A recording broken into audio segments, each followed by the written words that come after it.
on a crevé de chaud cet été. Et en fait, cet épisode 2022, il nous a montré douloureusement que notre ville de Toulouse, elle était ni prête, ni en chemin pour faire face aux dérèglements climatiques qui vont s'accentuer. Alors avant qu'on oublie toutes et tous, avec l'automne qui arrive, quel bilan on peut tirer de l'action municipale de cet été ?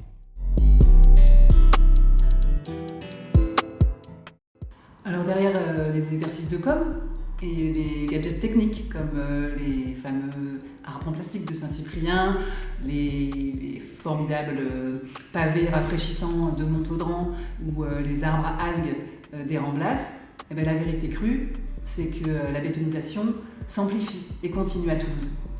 C'est le cas avenue de Saint-Exupéry où des dizaines d'arbres centenaires ont été arrachés. C'est les remblasses minérales qui sont écrasées par la chaleur et où aucun arbre ne poussera jamais, puisque c'est en général ce qui se passe quand on construit une place sur un parking. C'est un projet d'artificialisation avec une nouvelle sortie de rocade complètement inutile et dépassée qui va être construite et qu'on appelle la jonction X. Et quand quelque chose est fait, c'est pas à la hauteur.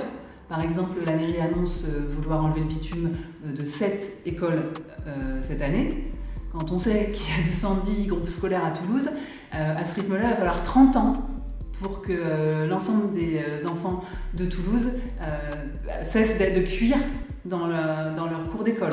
Donc en bref, la mairie de Toulouse fait que de la com. Et tout ça pour masquer que derrière, il n'y a pas d'action, pas d'anticipation et pas de vision.